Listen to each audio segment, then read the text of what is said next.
Hello friends, welcome back to my channel Ready Study Go. In this video, we will start with the second topic of chapter 1 History class 10, the rise of nationalism in Europe. So let's get started. The second topic is the making of nationalism in Europe.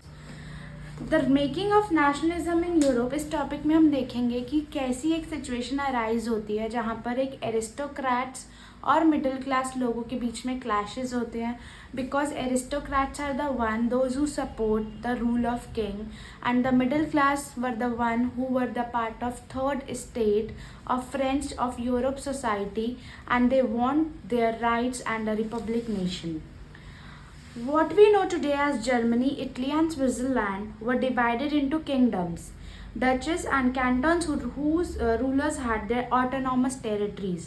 हमने पढ़ा था कि Europe के कुछ Nations में ही अभी तक despotic rule and हुआ था और मोस्टली प्लेसेस पे ऑटोक्रेटिक रूल जो था, ऑटोक्रेटिक टेरिटरीज थी. ऑटोक्रेटिक टेरिटरीज का मतलब अलग अलग किंग्स ने अलग अलग एरियाज पे कंट्रोल किया था and they were ruling as a autocratic ruler. Eastern and Central Europe were under autocratic monarchies within the territories of which lived diverse people.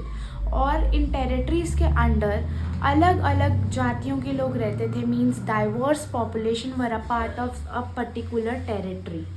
The Habsburg Empire that ruled over Austria-Hungary, for example, was a patchwork of many different regions and people. एक most famous Habsburg empire था that was ruled by Austrian king and queen, और यहाँ पे बहुत सारे अलग अलग reason के लोग रहते थे. So in this topic the aristocracy and the new middle class. Socially and politically a landed aristocratic was the dominating class. यही अभी हमने पढ़ा कि जो एरिस्टोक्रेटिक रूल था that was a dominating group. The members of this class were united by a common way of life that cut regional divisions. अब जैसे if I talk about this is an area of Europe, हर area के अलग अलग autocratic rulers थे और autocratic rulers को powerful तब माना जाता था जब उनके पास बहुत सारे रीजन का एरिया कवर्ड था और they were a ruler of more than one territories. Their families were often connected by ties of marriage. अब ये जो टेरिटरी के लोग थे, मीन्स दे वर किंग्स, यहाँ का अलग किंग, यहाँ का अलग किंग, हर जगह के किंग्स अलग थे क्योंकि इनकी टेरिटरीज अलग थी.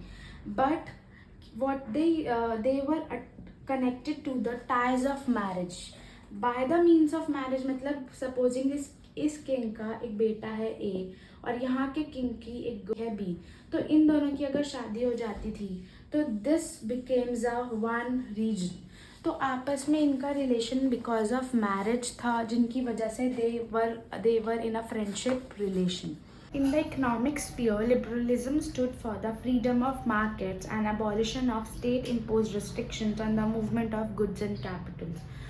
When Europe was not nationalized, before that there was a situation that there were so many laws and so many restrictions on the movement of goods. तो इसी के लिए ही नेपोलियन ने एक we can say these rules were abolished. उसने सारे rules हटाए थे कि ताकि लोगों को ईजीली मूवमेंट हो पाए of goods so that they can earn by import and export.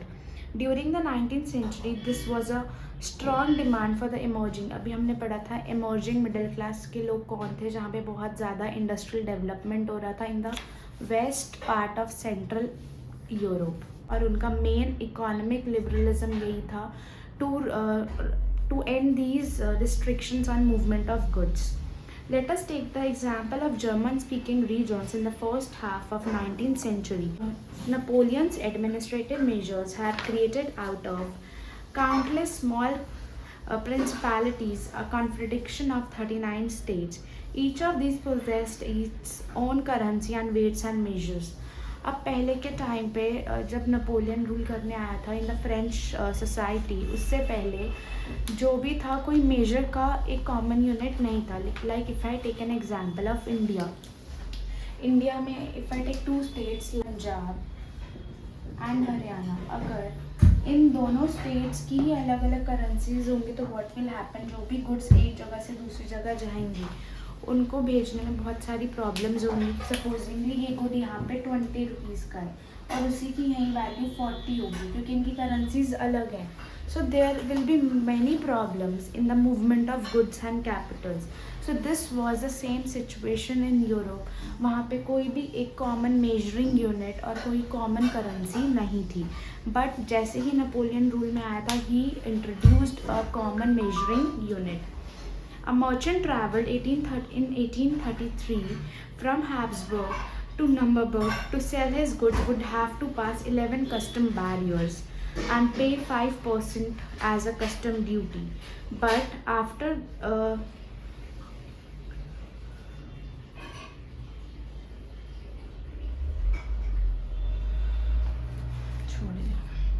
such conditions were used as obstacle to economic change and growth by the new commercial class, who argued for the creation of unified economic territory allowing the unhindered movement of goods, people and capital. पढ़ा कि लोगों की political demands क्या थी to get rights, और उनकी economic demands क्या थी कि ये जो भी weights और measuring units थी और import duties थी इनको हटाना. A new conservatism after 1815. This is the next topic 2.3. Conservatism का मतलब होता है disapproval of new ideas and change. Now Napoleon was defeated in the Battle of Waterloo in 1815. You have already learnt in class 9th in French Revolution. So इसके बाद what happens? Conservatism होता है a political philosophy that stressed the importance of tradition, established institutions and customs, and preferred gradual development to quick change. Conservatism एक philosophy थी जहाँ पर लोग अपने ओल्ड ट्रेडिशंस को ही बचा कर रखना चाहते थे. And conservatives believe that established traditions, institutions of state and society, और उनके एस्टैब्लिश्ड रूल्स और रेगुलेशंस क्या थी जो मोनार्कियल गवर्नमेंट पे बेस्ड थी. Means the monarchy, the church, social hierarchies, property and the family should be preserved. Means these people were a part of first estate or the clergy ones. Most conservatism, however, did not propose a return to the society of pre-revolutionary days. As you have already read कि Napoleon Bonaparte के time पे बहुत सारे changes आए थे and that were in favor of the third estate people and they were against the first estate of people. Means उनके पास जो भी privileges थे और उनके पास जो भी राइट्स थे उनको इक्वल कर दिया गया था. But after the death of Napoleon लोग फिर से ही ऑटोक्रेटिक रूल को वापस लेकर आना चाहते थे. और वो कौन से लोग थे? Conservatives. In 1815, representative of the European power, Britain, Russia, Prussia and Austria, who have collectively defeated Napoleon. ये ब्रिटेन, रशिया, प्रशिया और ऑस्ट्रिया के लोगों ने इकट्ठा डिफीट किया था नेपोलियन को बिकॉज यहाँ के जो भी कॉलोनीज़ के किंग्स थे दे सेंडेड देयर आर्मीज़ और वो चाहते थे कि नेपोलियन को मार दिया जाए. The Congress was hosted, and what happens after the defeat of Napoleon? There was a new Congress formed, and a new Congress was formed that was hosted by the Austrian King Duke Metternich. अब Duke Metternich जो है एक Congress party like a we can say a political institution उसका ruler बन जाता है. And their first meeting was held in at Vienna in 1815 that was known as Treaty of Vienna, with the object of undoing most of the changes that had come up in Europe during Napoleon Wars. अब वो उन्होंने ये एक meeting इसलिए setup की थी so that जो changes Napoleon लेकर आया था उसको वापस से एक मोनार्कियल फॉर्म में चेंज करने के लिए. Bourbon dynasty, which had been deposed during the French Revolution, was restored. Bourbon dynasty का जो फर्स्ट रूलर हमने पढ़ा था लुइस 16, वापस से उस डायनेस्टी का रूल आ गया था. Restored to power and France lost its territories. अब जो भी नेपोलियन ने अलग अलग जगहों को कंट्रोल किया था टेरिटरीज़ को वो वापस से डिवाइड कर हो गई थी between Russia, Prussia, Austria and Britain. The Bourbon dynasty which was deposed. A series of states were set up, boundaries of France to prevent French expansion in future. Thus, the Kingdom of Netherlands, which included Belgium, was set up in north, and Genoa was added to the Piedmont in the south. अभी अलग अलग kingdoms बनने लगे. Netherlands, which was included in Belgium. Prussia was given important new territories on the western frontiers. It means that जो भी ये areas Napoleon ने control किए थे ये वापस से किंग की टेरिटरीज में डिवाइड हो रहे थे. But the German Confederation of 39 states that has been set up by Napoleon was left untouched. In the east, Russia was given part of Poland, while Prussia was given a portion of Saxony. The main intention was to restore the monarchies. यही बोला कि उनकी main intention क्या थी कि अपनी monarchial government को वापस लेकर आना. तो ये जो भी कंजर्वेटिव रिजाइम से that was based upon monarchy and autocratic rule, और इनके अलग अलग जो पॉलिसीज़ आई थी that was censorship laws to control.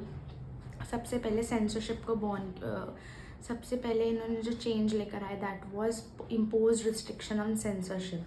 Means अगर लोग अपनी बातों को न्यूज़पेपर मैगजीन्स के थ्रू लोगों तक पहुंचाना चाहते थे दैट वापस से ऑटोक्रेटिक रूल आ रहा है, तो उन्होंने उस चीज़ पे कंट्रोल कर लिया था थ्रू सेंसरशिप. सेंसरशिप का मतलब यही होता है control over media.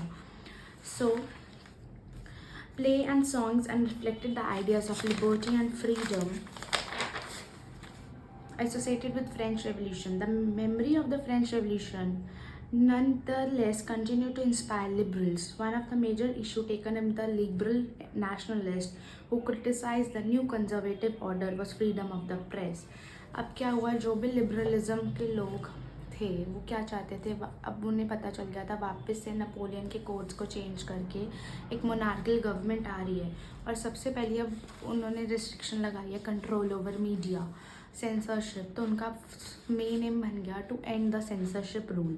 The last topic is the revolutionaries. अब क्या सिचुएशन होती है, यूरोप में सीक्रेट सोसाइटीज़ बनने लग जाती हैं. Secret societies means there was a control over media by the monarchial form of government. तो सीक्रेटली सोसाइटीज़ बनती हैं to end their conservatism rule. अभी न्यू कंजर्वेटिज्म का मतलब यही था वापस से मोनार्की गवर्नमेंट का आना. During the years following 1815, the fear of repression drove many liberal nationalists underground. Secret societies sprang up in many European states to train revolutionaries and spread their ideas. To be revolutionary at this time meant a commitment to oppose monarchical form that has been established after the Vienna Congress. अभी हमने पढ़ा Vienna Congress का head कौन था, Duke Metternich, and he was also a autocratic ruler.